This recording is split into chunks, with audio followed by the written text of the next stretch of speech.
Halo, selamat pagi, siang, sore, malam, rekan-rekan Nutrifut semua. Perkenalkan, saya Ikang dari Departemen Market Research, divisinya NRC, Nutrifut Research Center. Kali ini saya dan beberapa rekan lainnya akan memfasilitasi teman-teman untuk belajar tentang suatu bahasa pemrograman bernama R, ya. Nah, sebelum kita berbicara lebih teknis gitu ya tentang R itu seperti apa dan lain sebagainya, ada baiknya kalau saya membuka terlebih dahulu wawasan teman-teman terhadap latar belakangnya gitu ya. Kenapa sih Nutrifood sampai mengadakan training seperti ini? Nah, pada tahun 2012-2013 gitu ya, ada satu jurnal yang terkenal banget di Nutrifood, yaitu judulnya nih Competing on Analytics gitu ya, dari HBR. Di sini ada satu pernyataan yang menarik bahwa setiap perusahaan bisa menjual barang yang sama, bisa memberikan jasa yang sama kepada pelanggannya gitu ya. Terus pembedanya apa? Pembedanya adalah analytics gitu. Nah, analytics itu tuh apa sih gitu ya?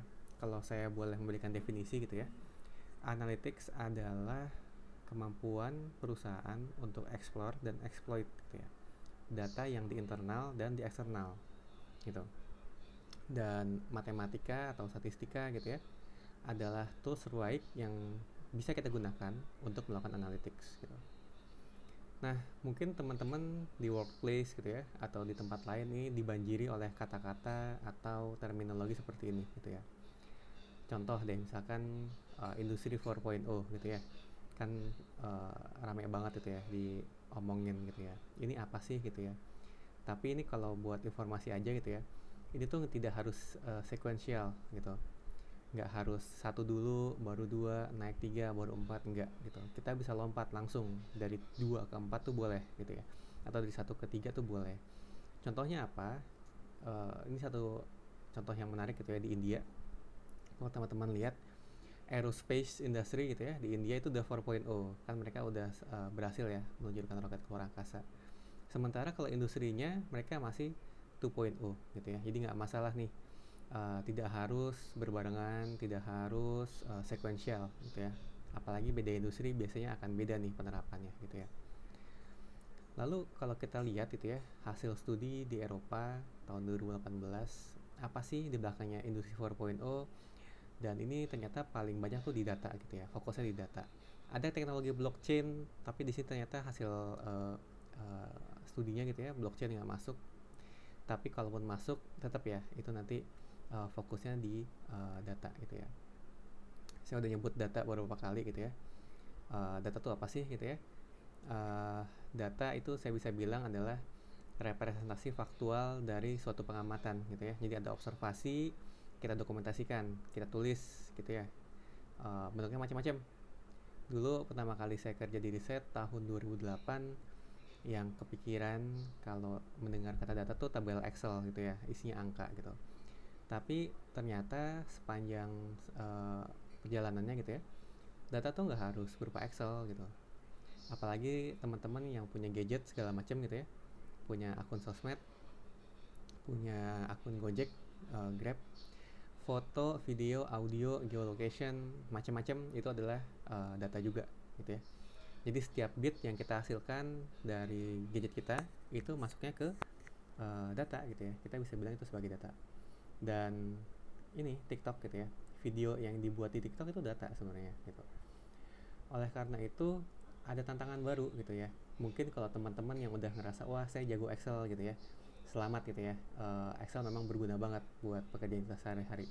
Tapi untuk kerjain data yang sifatnya aneh-aneh gitu ya, foto, video, audio, geolocation gitu ya, itu udah nggak mungkin menggunakan tools yang tradisional seperti Excel. Nah ini kalau saya bilang tradisional mohon maaf ya, tapi memang tradisional gitu ya. Oleh karena itu challenge ini nih membuat ada 3 job title baru. Yang pertama ada yang disebut dengan data engineer, ada yang disebut data analyst, ada yang disebut dengan data scientist. Nah ini teman-teman bisa cek di workplace atau di artikel dimanapun gitu ya tentang 3 roles ini gitu. Ada yang bikin sampai ada 4 atau 5 roles yang lain. Tapi yang paling umum itu ada 3 ini gitu ya. Nah, data engineer itu apa sih? Data engineer itu adalah orang yang ini tuh kayak bikin rumah gitu ya. Jadi bayangkan di satu organisasi atau satu perusahaan, dia yang mendesain rumah untuk si data itu gitu ya. Strukturnya seperti apa, nanti cara cleaningnya seperti apa gitu ya, itu data engineer. Kalau data analis, orang yang yaitu tadi menganalisa data gitu ya, mengekstrak informasi apa aja yang dari data itu gitu. Dan data scientist, nah bedanya apa sama si data analis? Data scientist itu mix gitu ya. Di sini dia bilang dia itu punya knowledge statistik dan dia punya knowledge programming. Gunanya apa? Karena dia nanti akan bikin model matematik gitu ya, model-model prediksi yang lebih advance nanti dia yang akan bikin. Nah, di sini kenapa saya sampaikan, karena nanti saat teman-teman belajar di training R gitu ya, R tuh bisa dipakai buat ketiga hal ini. Teman-teman bisa buat analisa gitu ya, atau teman-teman bisa buat data engineer juga gitu, berberes rapi-rapi data gitu ya, mikirin suruh data seperti apa, itu juga bisa gitu. Dan tentunya endingnya kalau memang teman-teman memang concern gitu ya, pengen banget belajar ya, ujung-ujungnya teman-teman bisa sampai ke level data scientist gitu. Nah, ini nanti ada istilah machine learning gitu ya. Nah, kalau masih bingung, ini saya kasih contoh sedikit. Anggaplah ya gitu ya, ini ada data COVID-19 gitu. Nah, data engineer tuh yang ngapain sih gitu ya? Jadi data engineer tuh orang yang bikin rumahnya gitu. Kira-kira nih data yang seperti ini kita taruhnya di mana? Apakah taruhnya di cloud gitu ya? Atau taruhnya on premise gitu? Kalau data analis itu apa tuh? Itu adalah data orang yang menganalisa gitu ya, ngasih deskripsi, kasih narasi tentang data itu seperti apa. Kalau data scientist adalah orang yang ini nih bikin model matematik, bikin model statistik gitu ya, atau melakukan deep dive analysis gitu. Jadi bikin prediksi ini itu. Nah, itu masuknya ke data scientist gitu. Nah, tadi ada istilah machine learning, ada istilah AI gitu ya. Itu nggak usah takut, jangan terbuai oleh fiksi ilmiah gitu ya. Karena istilah AI itu apa ya, terlalu dibesar-besarkan gitu ya.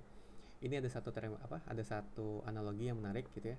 Uh, AI itu it's like teenagers talking about sex gitu. Jadi kayak anak-anak remaja gitu ya ngomongin tentang seks gitu. Apa maksudnya? Banyak orang ngomong tapi sedikit orang yang melakukannya gitu ya. Jadi jangan sampai tertipu nih sama science fiction gitu ya. Kenapa? Karena AI itu, nah ini contohnya nih, Pak Presiden gitu ya pengen pangkas eselon jadi AI gitu. Apakah mungkin seperti itu atau gimana? Karena gini, AI itu sebenarnya tuh udah ada dari tahun 1950 istilahnya gitu ya. Jadi AI itu tuh sebenarnya tuh adalah umbrella terms untuk applied science. Jadi kayak matematik, statistik, fisika, engineering gitu ya, computer science gitu, kimia segala macam. Nah itu tuh dulu diistilahkan sebagai AI gitu. Nah jadi tuh jangan terlalu jangan terlalu heboh sendiri gitu ya tentang AI itu sebagai robot yang bisa bertindak mandiri. Itu nggak kayak gitu ya. Jadi kalau kita ngomongin AI, machine learning dan deep learning itu apa sih? Itu hanya beberapa baris atau banyak baris dari algoritma gitu yang disuruh gitu ya, yang bertujuan untuk melakukan pekerjaan-pekerjaan yang well defined gitu. Well defined ya itu keywordnya gitu. Jadi sudah spesifik gitu ya. Suruh kerjain A, suruh kerjain B gitu ya. Dia nggak akan disuruh mikir sesuatu yang baru. Kecuali kalau kita suruh dia untuk seperti itu gitu ya. Nanti kalau teman-teman tertarik untuk sampai lanjut ke deep learning gitu ya, ini nanti seru sih gitu ya. Kita bisa ngelakuin banyak hal di sini gitu. Nah, kegunaannya R itu buat apa aja sih gitu ya di Nutrifood? Itu sepengalaman saya itu banyak banget untuk melakukan automation gitu ya. Bikin converter ini itu, kirim-kirim email otomatis, bikin report otomatis gitu ya, dan lain sebagainya gitu. Prediksi, classification itu juga ada, kita bikin prediksi tertentu gitu ya, terutama di bidang sales marketing. Optimisasi juga banyak banget gitu ya yang udah kita lakuin, terutama di tempatnya plant atau di pabrik gitu. Nah, mungkin ini pembukaan dari saya gitu ya. Jadi teman-teman nanti selamat belajar di kelas ini. nanti akan ada materi yang bisa diunduh berupa PDF. Teman-teman bisa belajar dari sana, dan materi yang bagian intro to R dan data cleaning, data wrangling, data carpentry itu teman-teman bisa lihat di sana bersama dengan videonya yang akan nanti dipost di Nutriversity ini. Sekian dari saya semuanya, selamat belajar, sampai berjumpa di video selanjutnya.